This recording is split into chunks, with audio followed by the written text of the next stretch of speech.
I'm Bron Williams. In this video are a series of clips and a webinar around unconscious bias.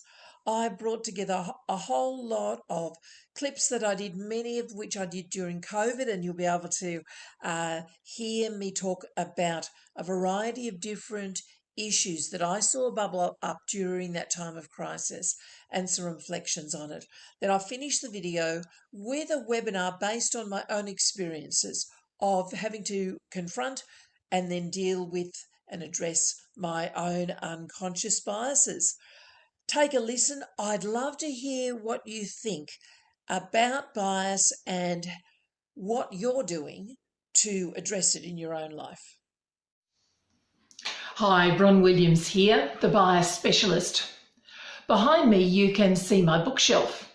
On it I have my favourite books, the books I love to read and reread. And today I want to talk about the bias that can form around what we read, the authors that we read. I first became aware of this when I was doing my degree about 10 years ago. When I looked at all the authors, the writers and the researchers that we were asked to study, all of them were male.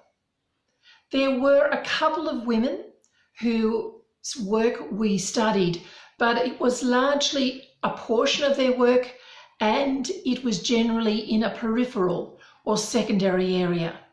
There were no women writers in my area of study and expertise that I was being asked to study.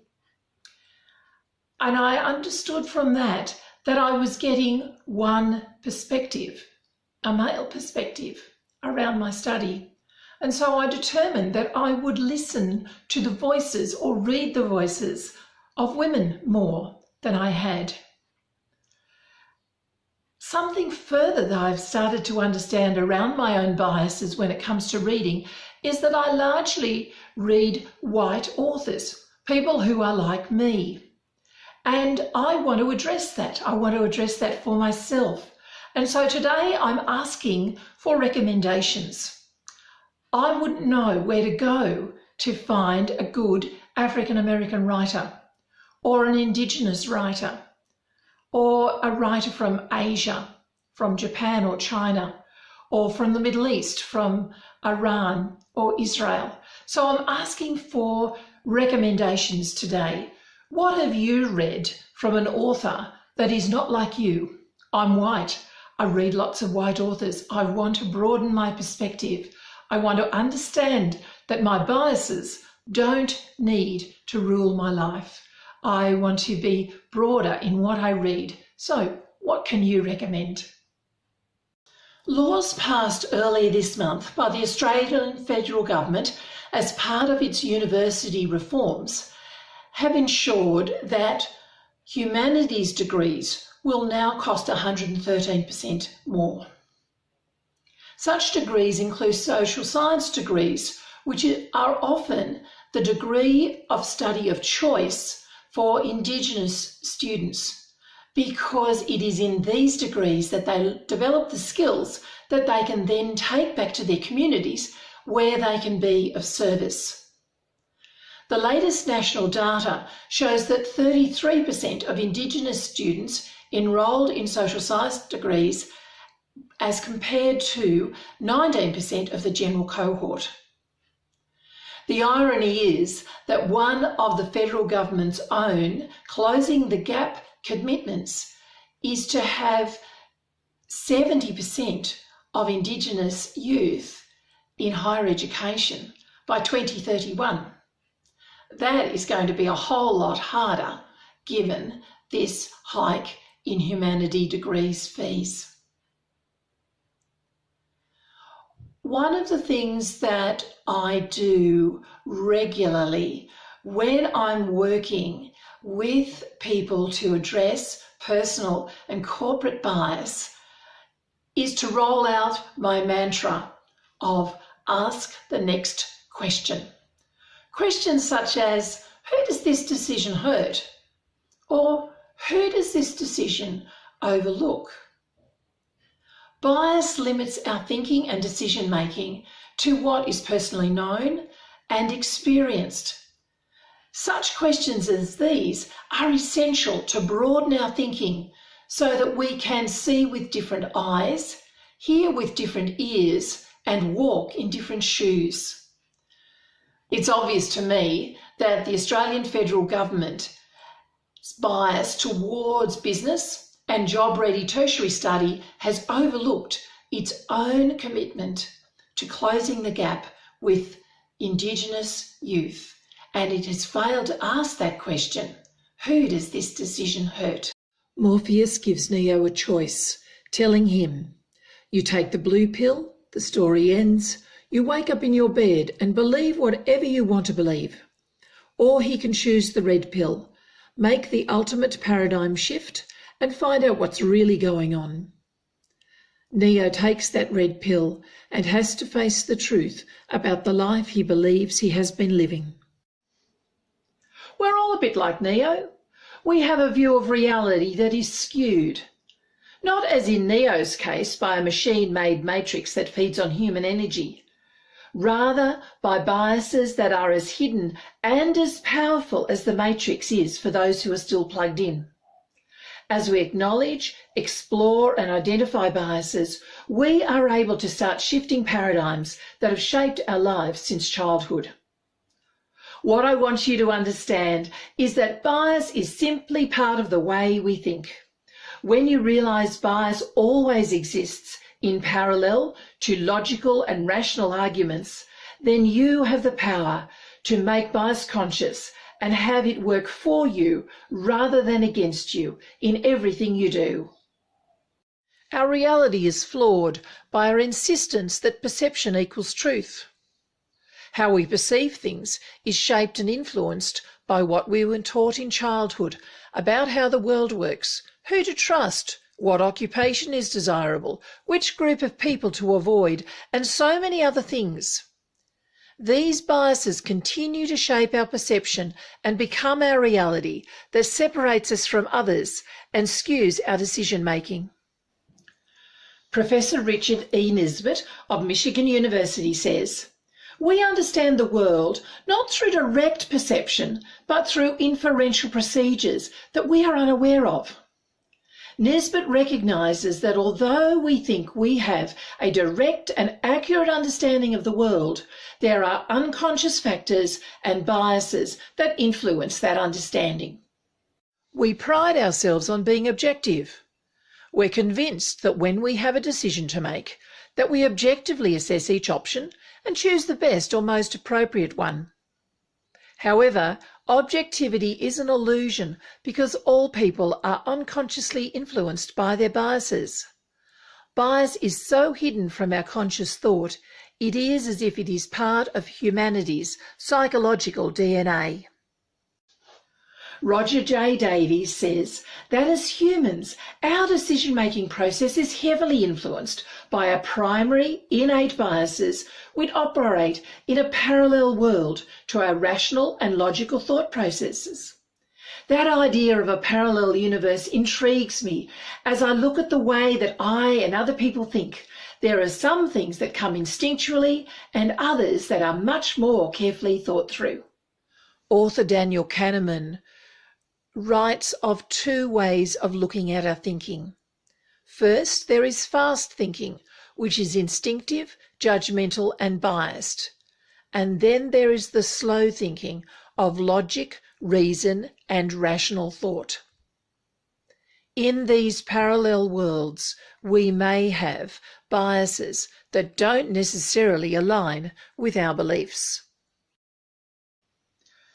As we come to accept that our biased perception of the world is not necessarily accurate, as we own that the objectivity that we've lauded is actually an illusion, and as we acknowledge that bias operates in a parallel world to the known world of logic, reason and rational thought, then we have the opportunity to see the Matrix and Zion, the real world of Morpheus, Neo and Trinity, at one and the same time.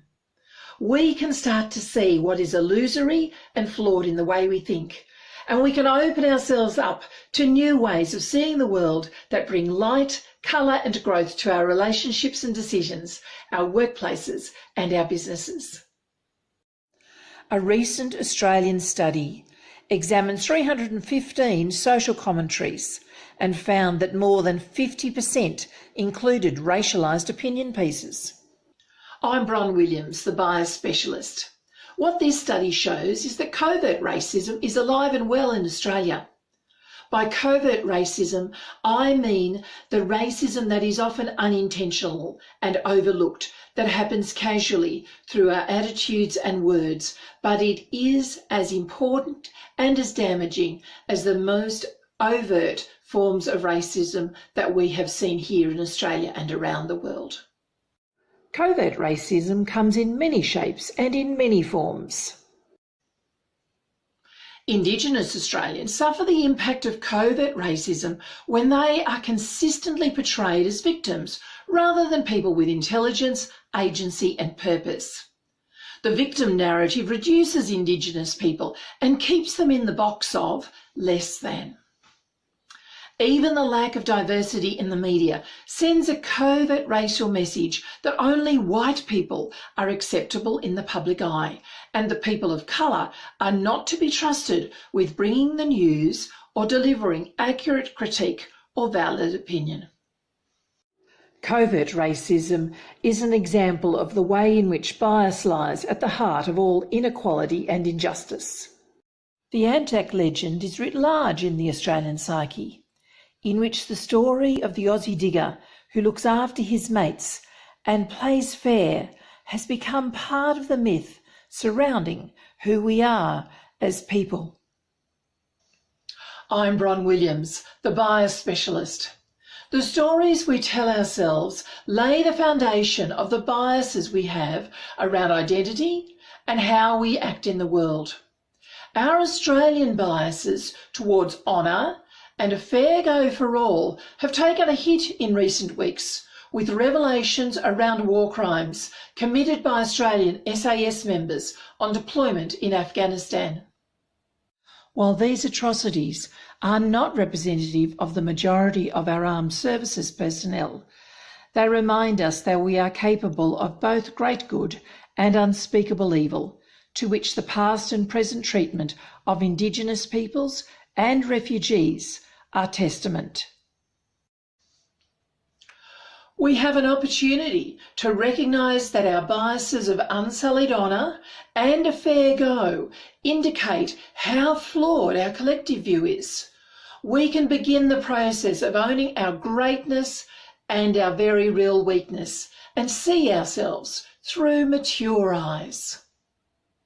Open, shut them, open, shut them. No, it's not a line from a kid's song. It's been the state of play with borders in Australia in 2020. I'm Bron Williams, the bias specialist. As borders reopen across the country, people are both enthusiastic and wary.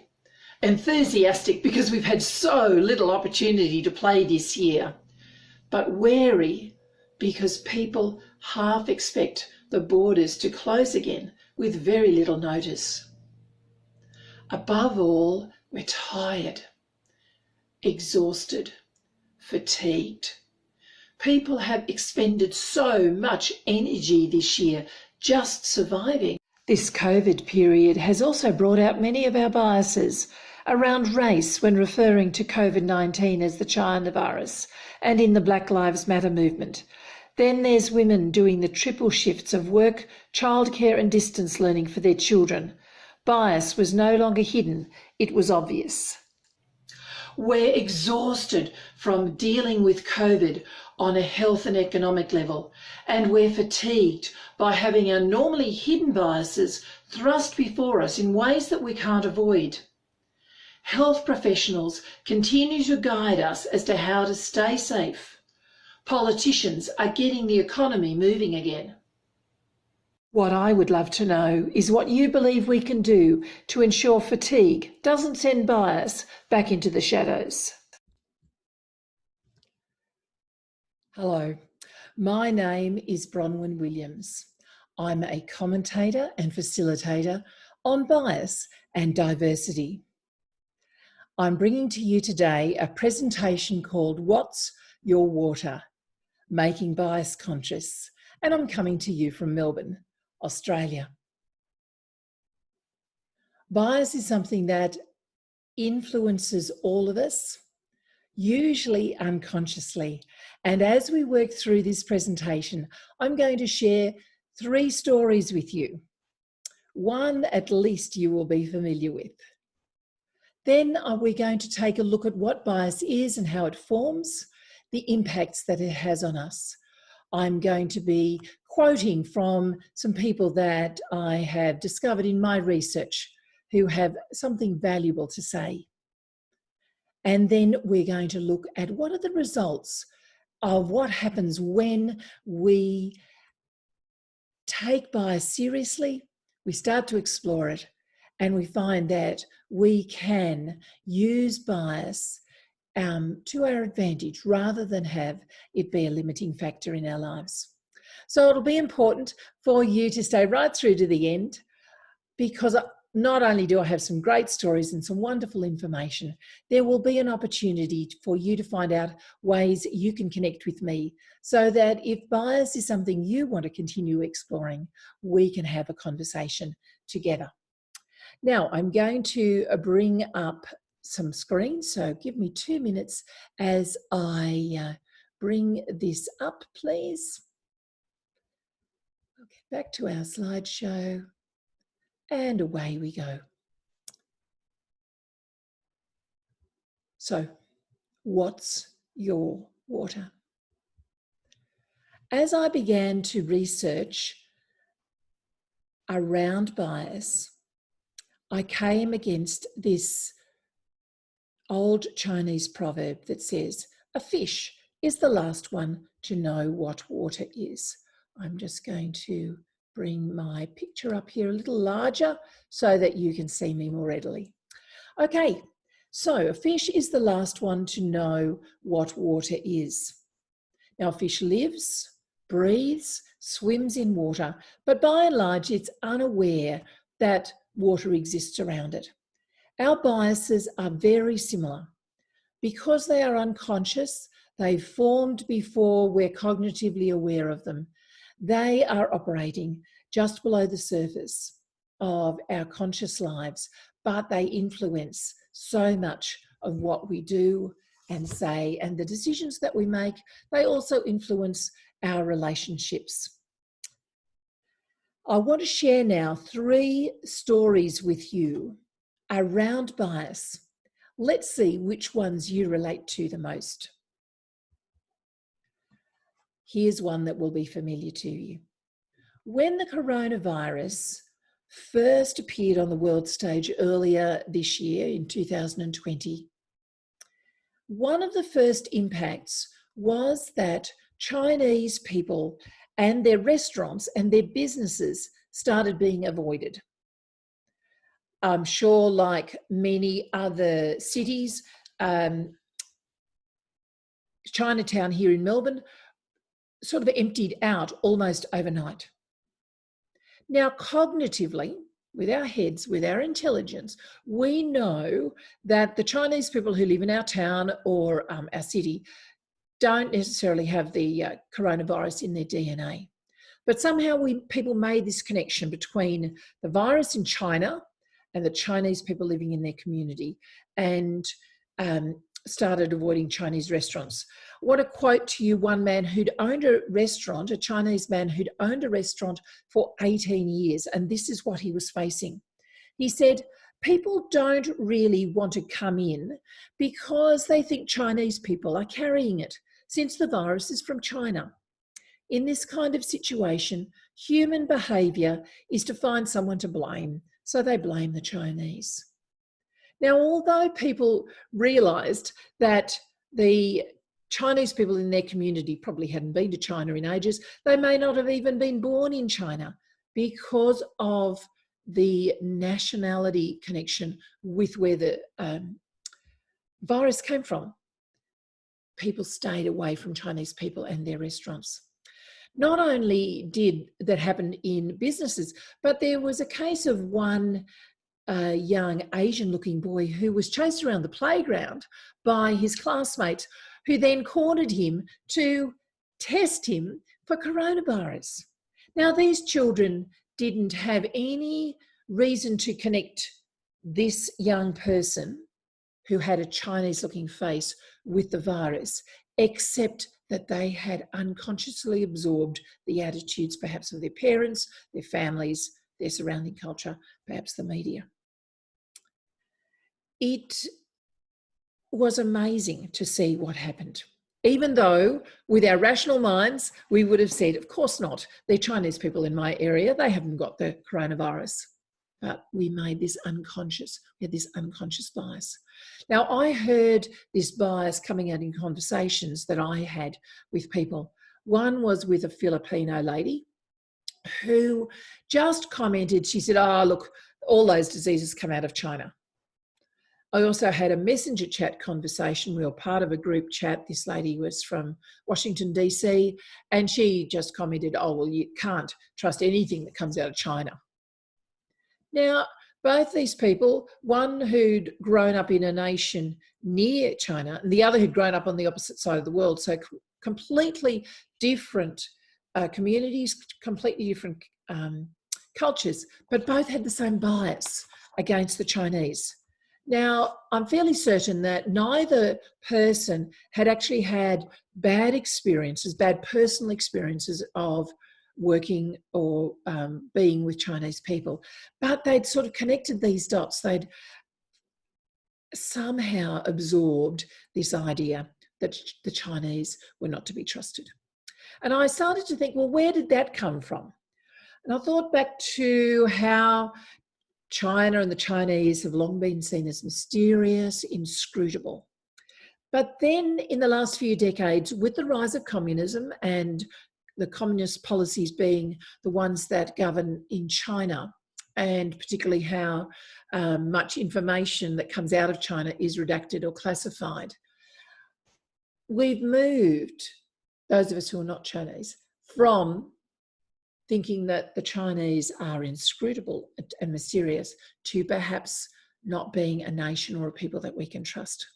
And I think throw into the mix the fact that China has grown in the last 10 years or so into a much more dominant player in both the fields of economics and politics, that this sense of inscrutability, of mysterious allure has morphed into, well, can we actually trust these people? There's this mistrust, this distrust of the Chinese.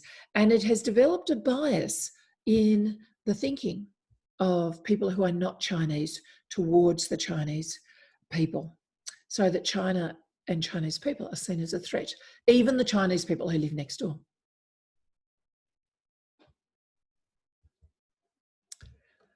Donald Trump has a mantra, a slogan of Make America Great Again. Fantastic slogan, wonderful rallying cry, very clear, something that people were able to get behind, which led to quite a surprise victory for him, one of which I don't think he fully expected himself. But it's been a fantastic slogan, and he's going to run on that mantra, that slogan again in the upcoming presidential election.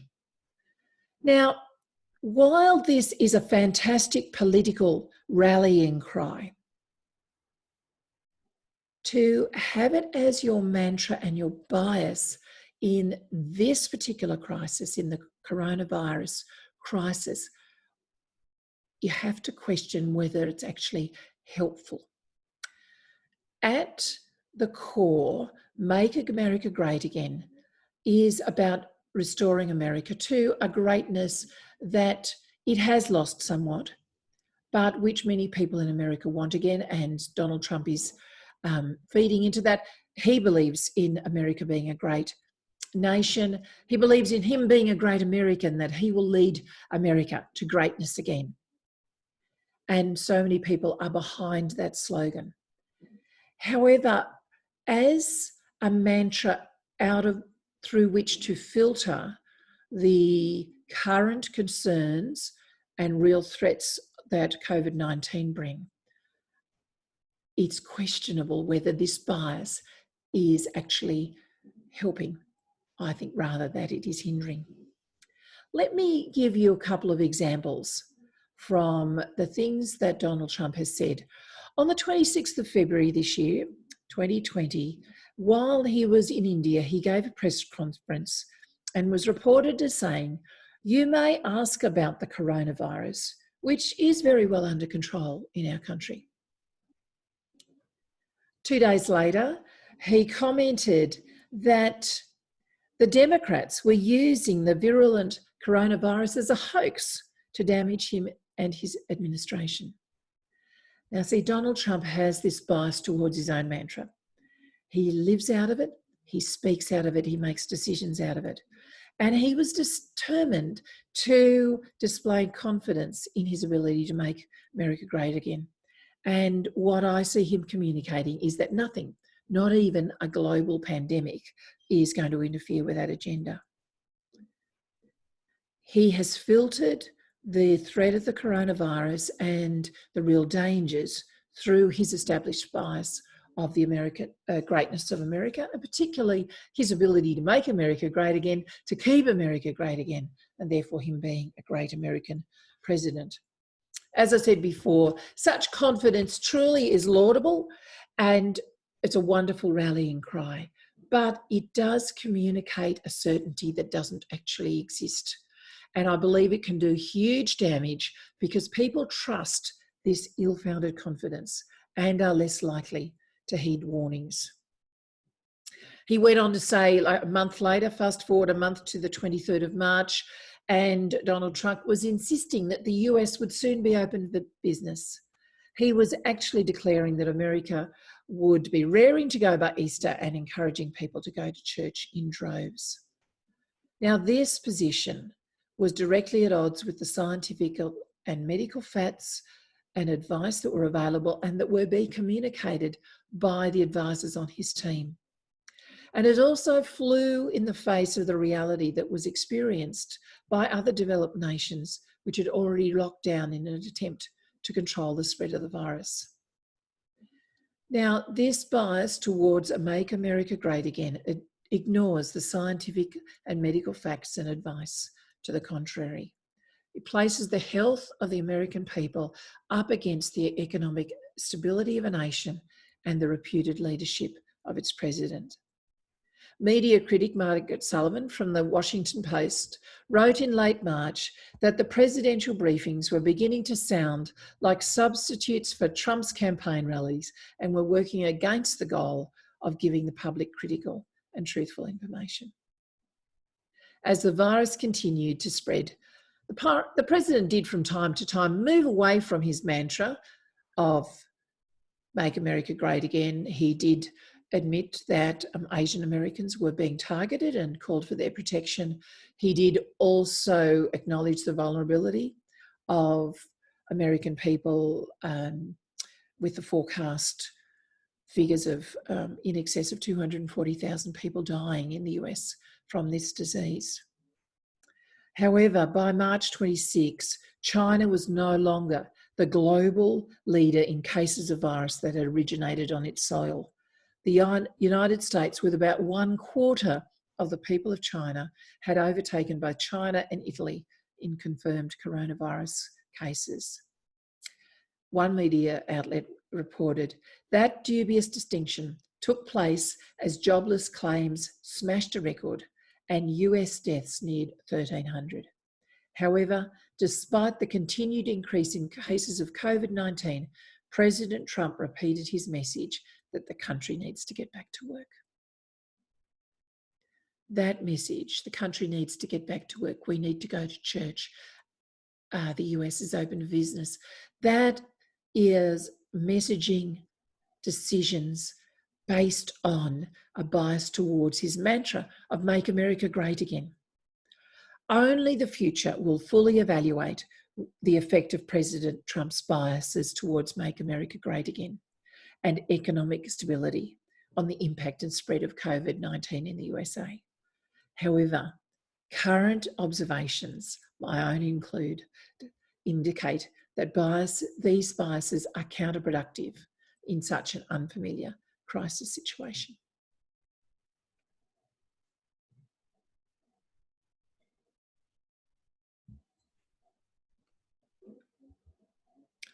I'd caught the red eye from Brisbane, Australia. We bumped down into Honiara in the Solomon Islands to refuel, and by 10 a.m. I was walking out into the tropical heat of Nauru. As I inched my way towards customs, I wondered, what have I got myself in for? It was 2012, and I was working for the Salvation Army in Canberra. In September of that year, the Australian government had decided that they would reinstate offshore processing of asylum seekers on Nauru, which is 30 kilometres south of the equator, and Manus Island, which is off Papua New Guinea. The Salvation Army had been awarded the contract for providing welfare services to the asylum seekers on both Nauru and Manus Island, and an email went round to Salvation Army staff asking for volunteers to work for a month on Nauru. Now, I didn't have a burning desire to work with refugees or asylum seekers. Certainly didn't have a burning desire to work in the tropics. I only put my hand up because I couldn't think of any reason why not to. At the end of that first day, after having been up for over 24 hours, the final thing that we had to do before we were allowed to go to our accommodation, have a shower and a bit of a rest, was to go down into the camp. Our group, led by an experienced volunteer, wandered through the rows of Green Army tents. The men were sitting on stretchers and plastic chairs. The air was ripe and rich with moisture and the smells of 400 human beings. Most of the men just stood around. Some of them looked at us rather disinterestedly. Others smoked, but most of them just ignored us. But as I was walking through the camp, I started to feel a rumbling beneath my ribs, something that as yet I couldn't name. In the coming weeks, as I reflected on what I had felt that day, I realised that that rumbling under my ribs was actually fear. Giving it some more thought, I realised that fear was showing me that I had a latent racism. Because you see, I wasn't afraid that these men might hurt me. I was afraid because they were different. Different skin colour, different nationality, different culture, different language, different faith. Now, this racism was something that I had cognitively or consciously decided upon. It had something that had crept up on me from growing up in a largely white, monocultural, conservative Bible Belt area of Sydney. I'd been swimming in the water of bias and of racism my entire life. I came back to Nauru once more as a volunteer and then in a full-time role as the religious liaison officer. And during that period of time, I became aware of something else. I realised that those of us who were white expats on the island, who largely had management and supervisory positions, we had this sense of superiority towards the Nauruans who were on our team. I took the opportunity to sit down with the leader of the Nauruan team, with the Salvation Army, and just mentioned that this is what I was sensing. And the team leader said to me, "Oh, we know that about you guys, but we just accept it." Oh gosh, I was floored. I was appalled. I didn't see myself this way as somebody who was superior to other people. That wasn't my view of myself. But I realised that subconsciously, somehow, I was thinking that because I was university educated, I came from a developed country, of course I would know better than people who'd lived all their lives on this tiny tropical island, many of whom didn't speak much English. So here I was. I had been swimming in the biased waters of racism and white superiority my entire life, and I didn't know it. Now, that first month on Nauru was a change, life-changing for me. I had this huge shift in my life because of that. When I returned as the religious liaison officer, it was my role to look after the religious needs of the entire asylum seeker cohort. Now, that meant that I needed to look after the religious needs of Muslims, Christians, Buddhists, Hindus, Zoroastrians, because looking after their religious needs meant that their mental health was better. If I had not addressed my own biases around racism, I would have found that really difficult. But because I now could see difference as an asset rather than a threat, I could work with these faiths and appreciate the commonalities. I grew to understand that people of faith understand people of faith. And then working in a team, like you can see here, this beautiful photo of some of the team. We had people from Afghanistan, Pakistan, Iran, Iraq, Uganda, Ghana, from the UK, from Vietnam, from Sri Lanka, from the USA, from New Zealand and Australia. This hugely wonderful, multicultural, multi-faith, multi-language team. And I loved sitting in my seat in the office, hearing all of these languages swirl around me. I had gone from recognizing bias to being able to work with it and using it for purpose. In my role on Nauru, I could now see difference as an asset rather than a threat. So what's bias? Bias is the tendency to privilege a particular group of people or set of ideas to the exclusion or detriment of other groups and ideas. Bias forms unconsciously in childhood and our formative years via input from our family, our culture, the media, and other external sources. It shapes how we see ourselves, other people, and the world, and informs the decisions that we make and the relationships we have. Bias informs how we treat others, who we innately show respect for, and who we unconsciously dismiss. Now, the impact of bias can be detrimental not only to our own well-being and growth, but that of our businesses and careers. Roger J. Davis, an academic and expert in linguistics who has written extensively on bias, says that every single day we make hundreds of decisions, not all of them the right ones. As humans, our decision-making process is heavily influenced by our primary innate biases, which operate in a parallel world to our rational and logical thought processes. Unconscious bias is rife in the workplace, where our background, previous experiences, societal stereotypes, and cultural context directly impact the decisions we make without our even realizing it. He goes on to say that research shows that unconscious bias is in play in every aspect of the modern workplace, in recruitment, retention, performance management, promotion, client relations, and the allocation of work assignments.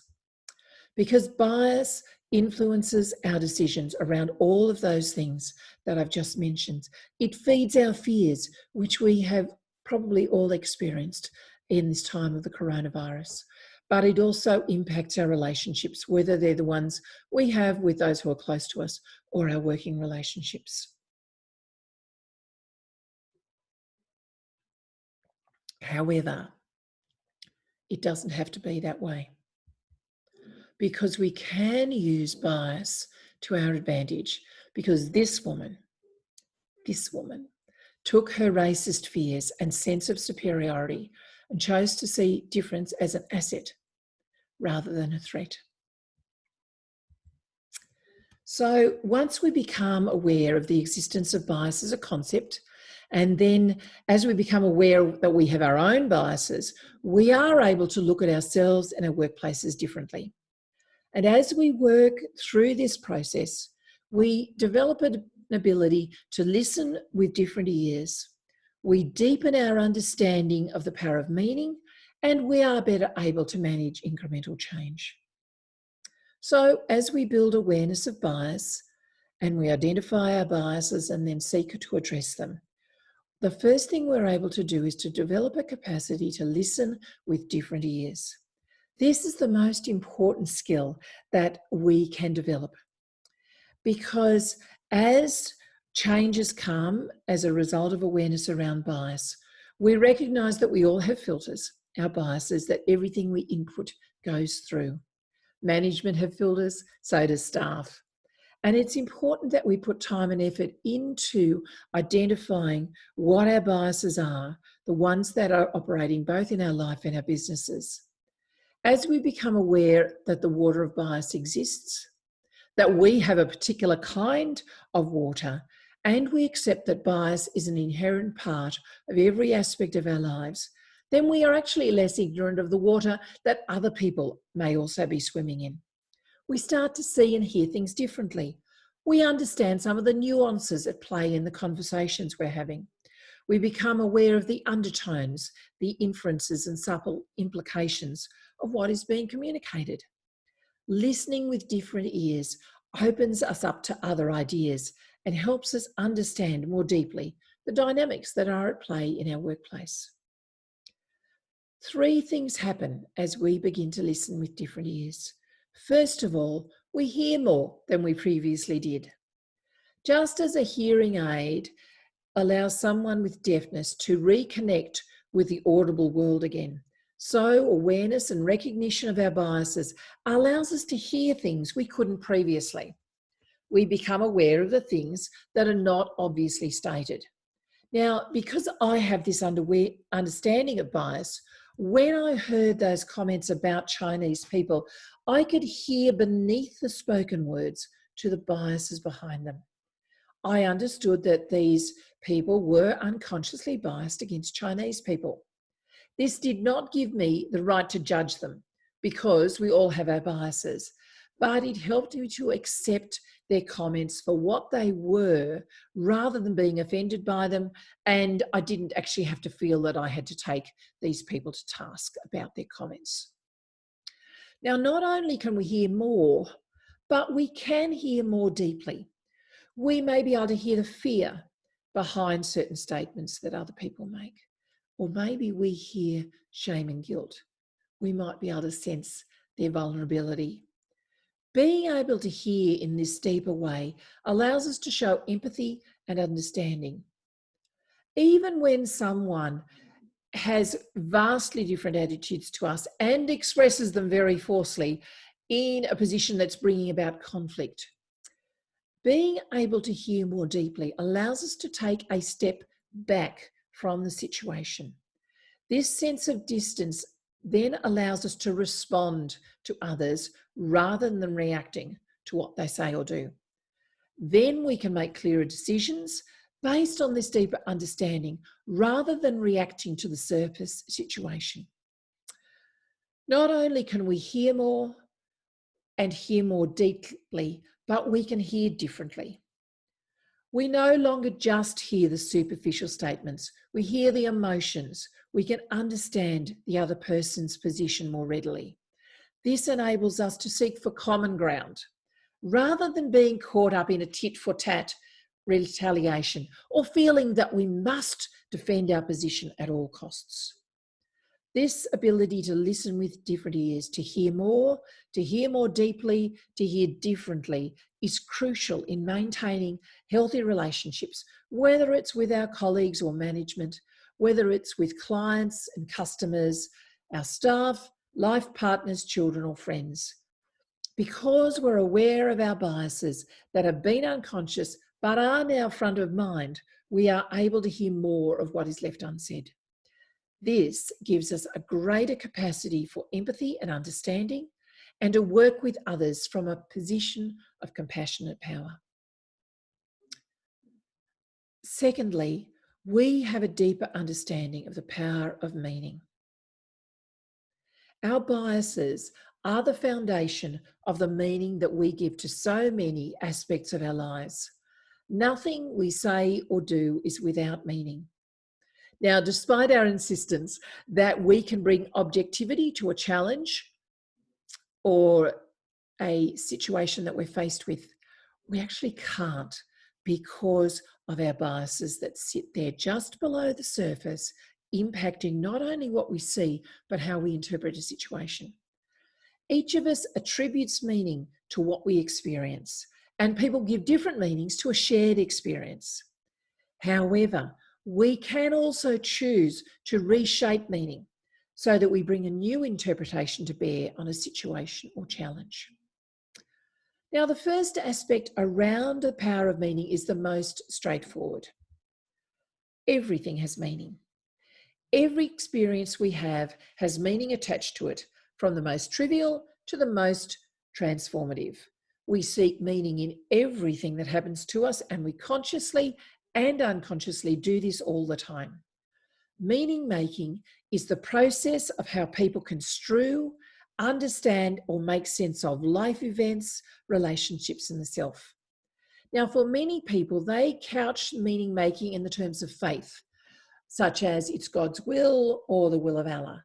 For others, it's around the sense of destiny or karma, while for others, the universe or universal consciousness is part of their meaning making. In a business context, our biases can attribute a particular meaning to the nationality, the age, or gender of a customer, supplier, or employee. Davis says that bias can be an important hidden factor in whether the best candidate gets a job, the most suitable employee is given responsibility for an important project, a performance review is aligned with salary and bonus payments, promotions are given based on merit or on favoritism, and clients feel that they have received good service. Secondly, we recognise that shared events can have different meanings. January 26 is a day with quite two different meanings in Australia. As a child, the only meaning attached to January 26 was that of Australia Day, in which we commemorated the landing of the First Fleet and the beginning of British settlement. Over the last couple of decades, another meaning has emerged, one that's always been there but has been unheard, and that of Invasion Day. Because, of course, on January 26, when the British landed, it was not a day of celebration for Indigenous Australians. That day changed their lives forever. Same day, different meanings. The ability for different people to see any given situation in the same light or to have different meanings. Now, that can bring people into conflict. However, varying meanings also allow for our diverse viewpoints to have their place so that a broader perspective is gained on any given challenge. Then a wider range of possibilities open up that we can consider that perhaps we hadn't even looked at before, and then unique solutions can be found. And that's what I'm hopeful that we can do here in Australia. We can bring the two meanings around January 26 and form something new, a better meaning for both of us, for both sides of the story. The last thing is that we can shape a new story. As we address our biases, we begin to realise that we have a choice. We can stay in the water that we've been swimming in forever, or we can move to a new pond. Once I understood about my own biases of racism and superiority, I had the chance to choose. I chose to leave those biased waters and move to the pond in which difference is an asset rather than a threat. This enabled me to work more easily with people who were different than me. And it also contributed to the level of respect I was shown, the empathy I could show, the understanding I could bring to situations, and how people viewed me changed so that I was trusted. My reputation as a reliable, trustworthy, and empathetic person on the island was enhanced.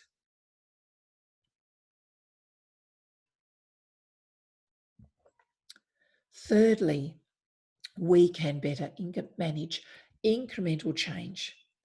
You know, it's tempting, once we're aware of our water, to want everything to change immediately. We don't want to be a fish anymore. We'd prefer to be a tadpole and turn into a frog and leave the water behind. But that's not always possible. So perhaps we can change ponds and swim in different water.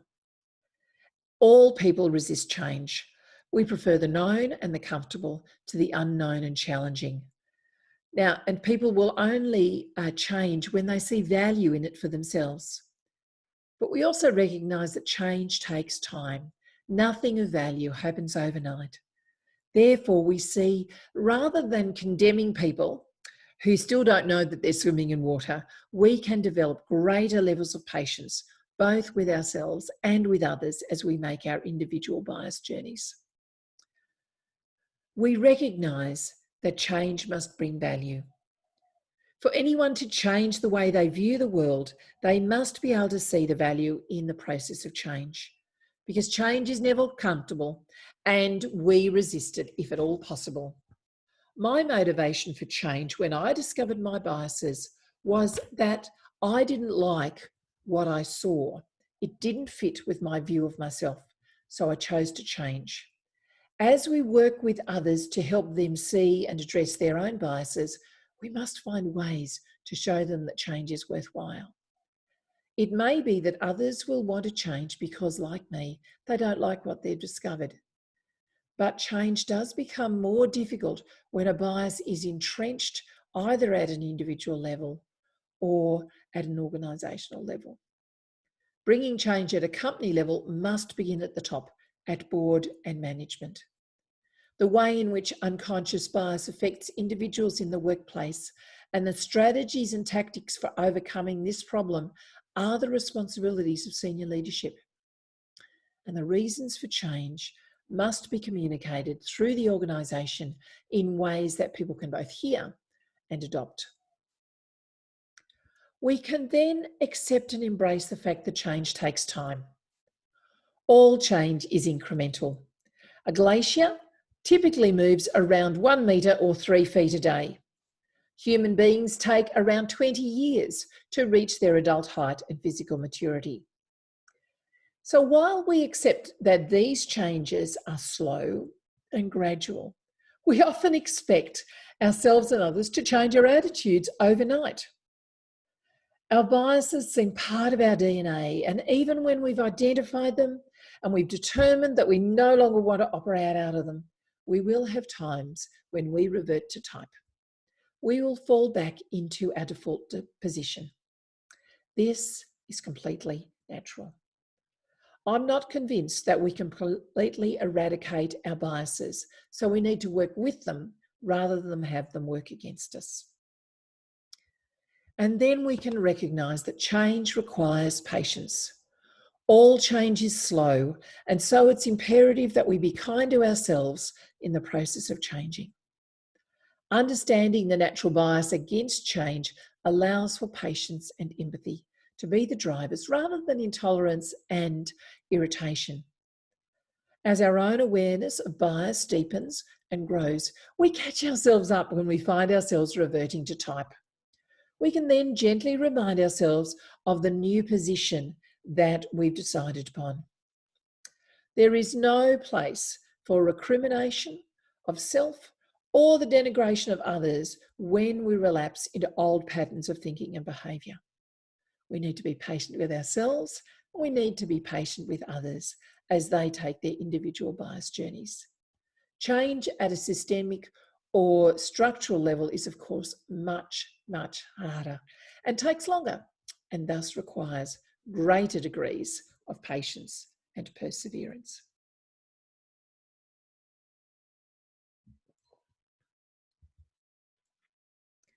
A fish truly is the last one to know what water is.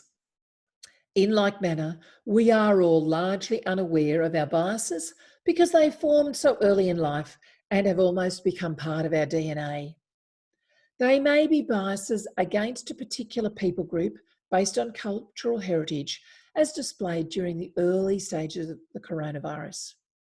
Or they may be biases that are part of mantras or slogans that we live by and share with others, just as Donald Trump does with Make America Great Again.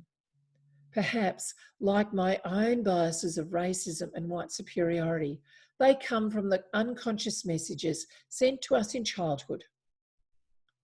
Regardless of how they form, biases are rarely questioned until an event or experience shakes our foundations and thought patterns. Once we become aware of the existence of bias, we have a choice. We can stay with our biases, swimming in the water we always have lived in.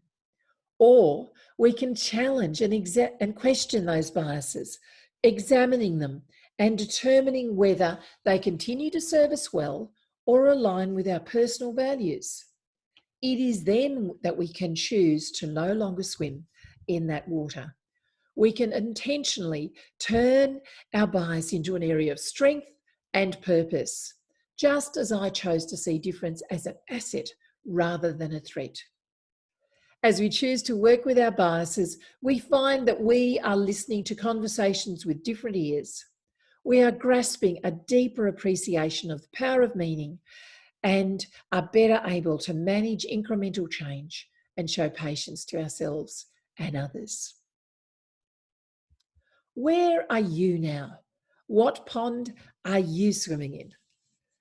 If you would like to know more about uncovering and working with your biases, email me at info@bronwilliams.com and we'll start a conversation. What's your water?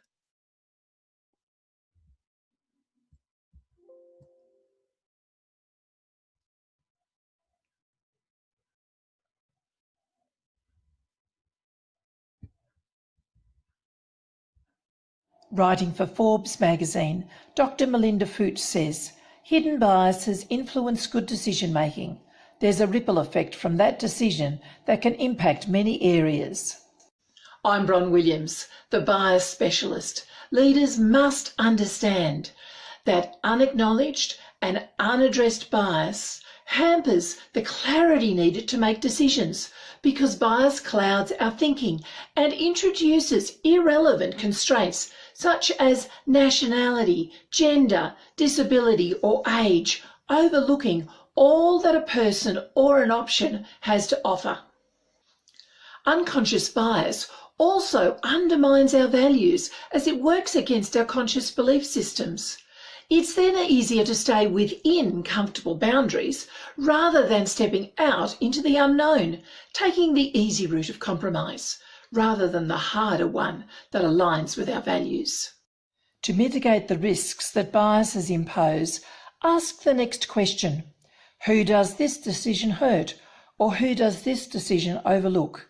If a policy or system is being put in place, the question is, am I making a quick judgment based solely on my outlook or experience?